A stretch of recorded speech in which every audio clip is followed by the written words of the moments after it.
नमस्कार मित्रों, आप सभी का स्वागत है हमारे इस खास प्रोग्राम में। और हम स्वागत करते हैं श्री संजय सर का हमारे इस प्रोग्राम में। और हमने जैसे पिछले अभी एपिसोड में अपनी चर्चा की है रोशोबिलिटी के अंदर आने वाले नंबर 1 और 2 की, अगर वो मल्टीपल टाइम आ रहा है तो उसी श्रृंखला को आगे बढ़ाते हुए अब हम जानेंगे कि मल्टीपल नंबर 3 अगर हमारे पास ज़्यादा आ जाए तो उसकी हमें क्या क्या रेमेडीज करनी चाहिए और उससे क्या प्रभाव हमारे जीवन पर पड़ने वाला है। तो चलिए सर से जानते हैं। सर नमस्कार, आपका स्वागत है। नमस्कार शिव, आपको और आपके दर्शकों को। अब जैसे आपने कहा कि नंबर 3 के बारे में, रिपीटेटिव नंबर 3 के बारे में थोड़ी जानकारी दी जाए, तो सबसे पहले हम इसका सिग्निफिकेंस एक बार समझ लें। अब नंबर 3 ये ऐसा नंबर है जो आपकी लीडरशिप एबिलिटी, आपकी क्रिएटिव एबिलिटी, आपकी एक्सपांड करने की एबिलिटी के साथ जुड़ा हुआ है। नंबर 3 आपकी कम्युनिकेशन एबिलिटी के बारे में जुड़ा हुआ है। अगर नंबर 3 आपके लोशु ग्रुड में है तो आप एक अच्छे कम्युनिकेटर होते हैं, आप एक अच्छे ओरेटर होते हैं। नंबर 3 मनुष्य के जीवन में पॉजिटिविटी लाता है, और ऐसा मनुष्य अपने चारों तरफ के वातावरण को भी पॉजिटिव रखता है। नंबर 3 आपको एनर्जेटिक बनाता है, आपको एंथुजियास्टिक बनाता है जीवन के प्रति। नंबर 3 आपको सोशल बनाता है, लोगों से मित्रता करवाता है। नंबर 3 आपको नॉलेज के प्रति इंक्विजिटिव बनाता है और आपको एडवेंचरस बनाता है। ऐसा है नंबर 3। अगर नंबर 3 बार बार रिपीट हो जाए तो ये सारी एबिलिटीज आपकी बढ़ जाएंगी, उनमें वृद्धि हो जाएगी। अगर नंबर 3 एक बार आता है तो ये 60% एनर्जी लेकर आता है। नंबर 3 अगर 2 बार आता है तो ये अपनी 100% एनर्जी देता है, 100% पॉजिटिविटी देता है एक व्यक्ति के जीवन में। यही नंबर अगर 3 या 4 या उससे ज्यादा बार रिपीट हो जाए तो ये आपकी लीडरशिप क्वालिटीज को एग्रेवेट कर देता है, आपको रिजिड बना देता है, आपकी क्रिएटिविटी को कुंद कर देता है। ये क्रिएटिविटी के जो आपके आइडियाज है उसके बारे में आप इतने स्टबन हो जाएंगे कि जो काम करने की क्षमता है वो कम हो जाती है। आपका जो कम्युनिकेशन है उसमें एंगर दिखाई पड़ेगा, उसके अंदर डोमिनेटिंग नेचर आपका दिखाई पड़ेगा। तो ये नंबर 3 के मल्टीपल रिपीटेशन का ये प्रभाव है। आपका जो ऑप्टिमिज्म है वो ओवर ऑप्टिमिज्म हो जाएगा आपके अंदर। अब जब ओवर ऑप्टिमिज्म हो जाता है किसी के जीवन में तो वो क्या करता है, उसका जो नेचर है वो ड्रास्टिकली बदल जाता है। वो हर चीज के बारे में इतना ज्यादा सोचता है, इतनी ओवर थिंकिंग करता है कि उसका कोई अंत होता नहीं है, यानी एक अंतहीन यात्रा हो जाती है। रिपीटेड नंबर 3 जो है लोगों को फ्रस्ट्रेशन देता है। अब फ्रस्ट्रेशन कैसे होगा? जब आप ओवर थिंकिंग करेंगे और उस हिसाब से काम होगा नहीं तो फ्रस्ट्रेशन आएगा, इससे इरिटेशन होगा, इससे आपकी क्रेडिबिलिटी पे फर्क पड़ता है, ये आपको एग्रेसिव बनाता है। अब नंबर 3 अगर बढ़ जाए आपके जीवन में तो जो आप फोकस कर पाते हो वो फोकस नहीं कर पाएंगे, और जो आपका जो फॉलोअप होगा उसके अंदर आपको एरोगेंस दिखाई पड़ेगा। इससे आपकी टीम की जो बिल्ड करने की क्षमता है उसकी एबिलिटी, क्षमता पर प्रभाव पड़ता है आपके। अब जैसे जब ये सारी चीजें होंगी तो आपकी टीम डिसऑर्गेनाइज हो जाती है और एक चाओटिक एनवायरनमेंट वहां पे क्रिएट हो जाता है। यानी एक ऐसा जिसे हम कहते नहीं, ये मच्छी बाजार हो गया है, लोग अपनी अपनी आइडियाज लेकर पहुंच जाएंगे। जब आपकी आइडियाज काम करना बंद कर देंगी, आप ज्यादा बोलना शुरू कर देंगे, तो लोग अपनी अपनी भी आइडियाज लेंगे, या तो आपकी आइडियाज को सुनेंगे नहीं, इम्प्लीमेंट नहीं करेंगे, और अपनी आइडियाज को इम्प्लीमेंट करना शुरू करेंगे। क्योंकि आपकी आइडियाज जो होंगे वो इम्प्लीमेंट करने के लायक नहीं होंगे, वो रीजनेबल नहीं होंगे, वायबल नहीं होंगे। इससे क्या होगा? एक चाओटिक एनवायरनमेंट क्रिएट होगा। ये प्रभाव है नंबर 3 के मल्टीपल रिपीट होने में। अब हम क्या कर सकते हैं इसको कंट्रोल करने के लिए? नंबर 3 को हम कंट्रोल करने के लिए अपने जीवन में मेटल एलिमेंट को ला सकते हैं, अपने अपने जीवन में अर्थ एलिमेंट को ला सकते हैं, एज चाइनीज न्यूमरोलॉजी ये सजेस्ट करती है। अब आप मेटल एलिमेंट कैसे ला सकते हैं? जैसे आप घर के पर्दे हैं या ऑफिस के पर्दे हैं, इसको व्हाइट या मेटालिक कलर के इस्तेमाल करें। आपके जो सोफा या कुशंस है इनको व्हाइट या मेटालिक कलर में यूज करें। आप मेटालिक स्कल्पचर्स का इस्तेमाल कर सकते हैं। आप photo frame, metallic photo frame सफेद रंग में यूज कर सकते हैं। आप आप अर्थ एलिमेंट को इंट्रोड्यूस कर सकते हैं। कैसे इंट्रोड्यूस करेंगे आप इसको? आप यहाँ पर येलो या अर्थ टोन का कलर लगा सकते हैं ईस्ट डायरेक्शन में, क्योंकि नंबर 3 जो है ईस्ट डायरेक्शन को डिनोट करता है, उसको रिप्रेजेंट करता है। वहां पर आप वहां पर सिरामिक पॉट्स लगा सकते हैं वहां पर एज अ डेकोरेटिव आइटम। और भी क्ले की बहुत सारी ऐसी कलात्मक चीजें मिलती हैं बाजार में जिनका हम प्रयोग कर सकते हैं। अब अगर हम यही वैदिक उपायों की तरफ जाएं तो हम गुरु के मंत्र का जाप कर सकते हैं 108 बार कम से कम। गुरु गायत्री मंत्र का जाप कर सकते हैं। हल्दी या केसर का तिलक लगा सकते हैं रोज। हम ये लोग गुरुवार के दिन पीले कपड़े पहन सकते हैं। पीले चावल हम गुरुवार को दान कर सकते हैं गरीबों में।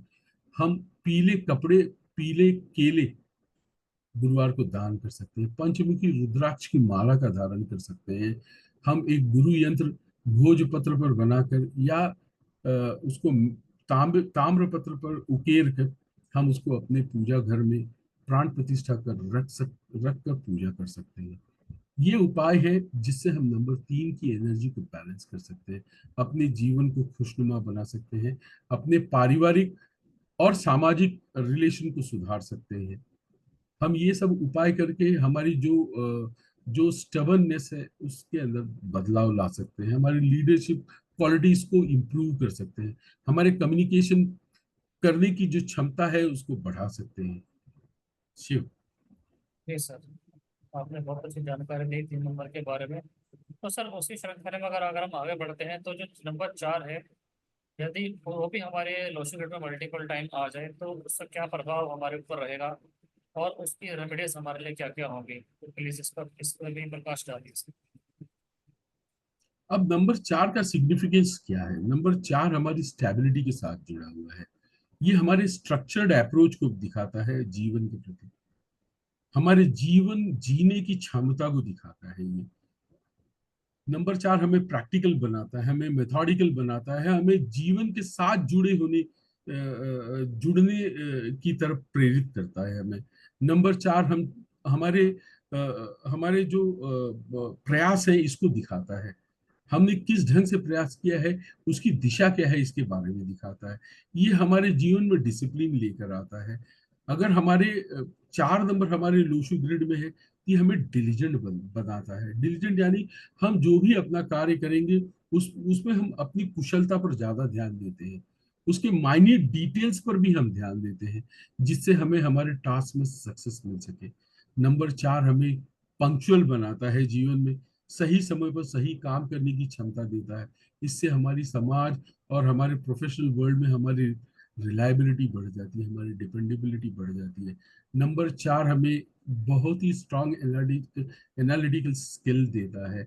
ये हमें ये कहता है, ये हमें प्रेरित करता है कि हम अपने प्रोजेक्ट या अपने कार्य के उन छोटी छोटी चीजों पर भी अपने ध्यान को लगाएं, जिससे हमारी ग्रोथ हो सके। ये हमारी लॉयल्टी और ऑनेस्टी को रिप्रेजेंट करता है। अगर ना नंबर 4 हमारे जीवन में बढ़ जाए तो क्या होगा? नंबर 4 ये वुड एनर्जी है। ये हमें रिजिड बना सकती है, हमें हमारे आइडियाज के प्रति इतना ओवर कमिटेड बना देती है कि हम दूसरों की सुनना बंद कर देते हैं। हम चेंज, अगर हमारे प्लान में कुछ चेंज करना हो तो हम उसके लिए तैयार नहीं होते। अगर ये हमारे पास ज्यादा है तो हम डिटेल्स पर ज्यादा फोकस करते हैं, कार्य की प्रगति पर कम ध्यान करते हैं। इससे हमारा कार्य बाधित होता है। अगर ये 4 हमारे लोशु ग्रिड में ज्यादा है तो हम इतना काम करते हैं और हमारा जो काम के प्रति है हमारा डेडिकेशन इतना बढ़ जाता है कि हम अपने परिवार के प्रति, हमारी सोसाइटी के प्रति जो रिस्पॉन्सिबिलिटी है इसका ध्यान नहीं देते हैं।